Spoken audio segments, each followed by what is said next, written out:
नमस्कार। आज हम पातंजल योग सूत्र में वर्णित चतुर्व्यूहवाद के बारे में चर्चा करेंगे। महर्षि पतंजलि ने अपने पातंजल योग सूत्र के साधन पाद में इस चतुर्व्यूहवाद की चर्चा की है। जिस प्रकार महात्मा बुद्ध ने अपने बौद्ध दर्शन में 4 आर्य सत्यों का उल्लेख किया है, उन 4 आर्य सत्यों में प्रथम आर्य सत्य में दुख, द्वितीय आर्य सत्य में दुख का कारण, तृतीय आर्य सत्य में दुख निरोध और चतुर्थ आर्य सत्य में दुख निरोध का उपाय बताया है। उसी प्रकार महर्षि पतंजलि ने भी चतुर्व्यूहवाद के अंतर्गत हे, हेतु, हान और हानोपाय का उल्लेख किया है। हे अर्थात दुख, हे हेतु अर्थात दुख का कारण, हान अर्थात दुख निरोध और हानोपाय अर्थात दुख निरोध का उपाय। तो अब हम समझेंगे। सबसे पहले महर्षि पतंजलि सूत्र 16 में, साधन पाद के सूत्र 16 में कहते हैं कि हेयम दुखम अनागतम, यानी जो आने वाला जो दुख है वो हे है, त्याज्य है, उसको दूर करने का उपाय सोचना चाहिए, समझना चाहिए। आने वाला दुख से मतलब सबसे बड़ा दुख क्या है? महात्मा बुद्ध ने सर्वम दुखम कहकर इस संसार की निस्सारता को प्रकट किया है। और सबसे बड़ा दुख जो बार बार जन्म और मरण के चक्र में जो भ्रमण करना पड़ रहा है, सबसे बड़ा दुख यही है। क्योंकि जन्म लेने के बाद संसार में जो सुख दुख रूपी अनुभूतियां होती हैं और जो क्षणिक सुख भी प्राप्त हो रहे हैं वो भी दुख रूप ही हैं। क्योंकि जिन चीज़ों में हमें सुख प्राप्त होता है, सुख मिलता है, उनसे आसक्ति होती है और जो वो चीज़ छूटती है तो वो अनंत दुखदायक होती है, अनंत कष्ट देने वाली होती है। तो संसार में जो अनुभूतियां हो रही हैं वो सब दुख का ही कारण बनती हैं। तो महर्षि पतंजलि सूत्र 16 में कह रहे हैं कि हेयम दुखम अनागतम, यानी जो आने वाला जो दुख है उसको दूर करने का प्रयत्न करना चाहिए। वो हेय है, यानी उसको त्यागने का उपाय करना चाहिए। आने वाले दुख से मतलब कि जो वर्तमान समय में हम जीवन में सुख दुख रूपी भोग रहे हैं, ये तो वर्तमान में भोग करके समाप्त हो जाएंगे। जो पूर्व जन्म में, भूतकाल में जो जन्म हुए थे उसमें जो हमने भोग भोगे अपने प्रारब्ध के अनुसार, अपने कर्म संस्कारों के अनुसार, वो उसमें समाप्त हो गए। लेकिन जो आगे जन्म होने वाले हैं, जो भावी जन्म हैं, उनको सुधारने के लिए, उनसे बचने के लिए, उनकी वेदना से बचने के लिए, उन दुखों से बचने के लिए उसका उपाय करना चाहिए। जैसे हम किसी रास्ते पर जा रहे हैं और हमें आगे पता लग जाता है कि उस आगे रास्ते में सामने गड्ढा है, गहरी खाई है, तो हमें उससे बचकर निकलने का उपाय करना चाहिए। ये नहीं कि वो पता लगने के बाद भी हम उसी रास्ते, उसी मार्ग से सीधे चलते रहे और उस गड्ढे में जाकर गिर जाए। तो ये उसी प्रकार है। तो हमें उस मार्ग से बचने का उपाय करना चाहिए जिसमें गड्ढा है। अगले सूत्र में महर्षि पतंजलि कह रहे हैं, सूत्र 17 में, कि दृष्टा दृश्य संयोग हे हेतु, यानी दृष्टा और दृश्य का संयोग ही हे हेतु यानी दुख का कारण है। हे यानी दुख, हे हेतु यानी कारण। दृष्टा यानी पुरुष, दृश्य यानी प्रकृति। ये दृष्टा और दृश्य, पुरुष और प्रकृति, जड़ और चेतन, आत्म और अनात्म, जब इन दोनों को अज्ञानता के कारण एक भान होता है तो यही सबसे बड़ा दुख का कारण है। क्यों? क्योंकि दृष्टा अलग है और दृश्य अलग है। जब दृष्टा दृश्य को अपने ऊपर आरोपित कर लेता है तो उसको होने वाले सुख दुख रूपी अनुभव को अपना अनुभव जान करके उसमें सुख और दुख का स्वयं अनुभव करता है, यानी स्वयं को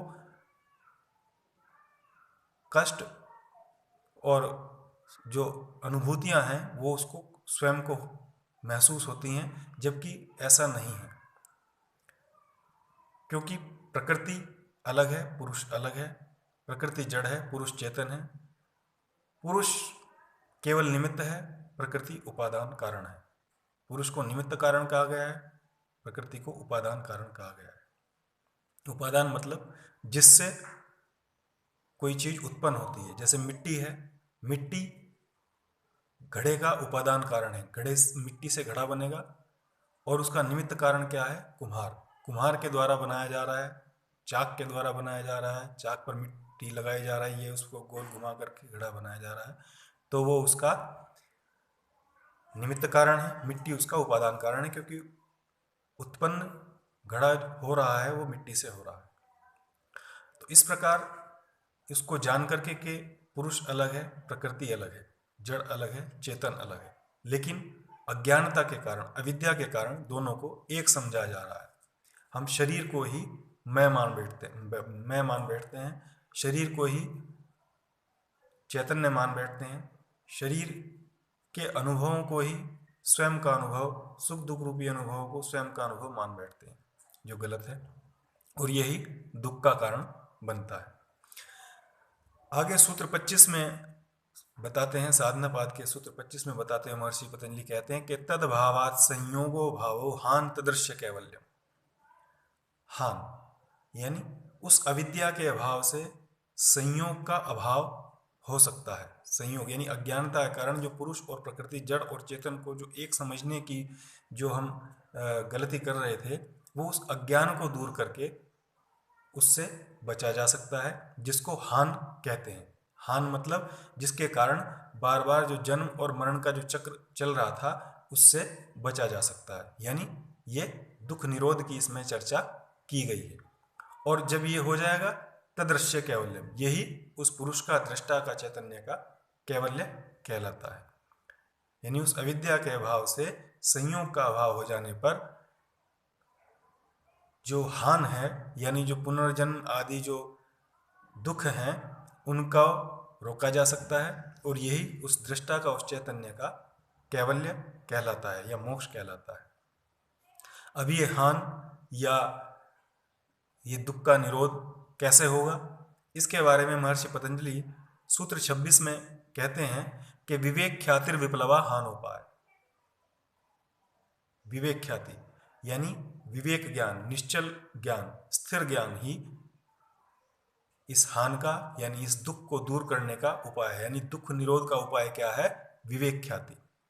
विवेक ख्याति मतलब ऐसी बुद्धि, ऐसी विवेक बुद्धि जो उचित अनुचित, सही गलत, जड़ चेतन, आत्म अनात्म का बोध कराने वाली हो, जो वास्तविकता का बोध कराने वाली हो, उसको विवेक बुद्धि कहा है, उसको विवेक ख्याति कहा है। जैसे स्वर्ण में तांबे को मिलाकर कोई आभूषण बनाया जाता है, तो उस स्थिति में वो तांबा स्वर्ण जैसा ही प्रतीत होता है।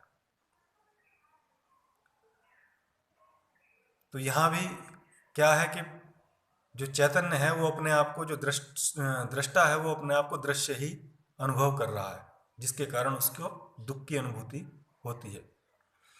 लेकिन जब शोधन क्रिया के द्वारा तांबे को और स्वर्ण को अलग अलग कर दिया जाता है, तो तब ज्ञात होता है कि इसमें स्वर्ण कितना है और तांबा कितना है, ये सोना है, ये तांबा है। तो ऐसी ही प्रक्रिया योग साधना की भी है, जिसके माध्यम से अज्ञानता को दूर करके, अविद्या को दूर करके उस पुरुष और प्रकृति, जड़ और चेतन तत्व को अलग अलग करके उसको जाना जा सकता है।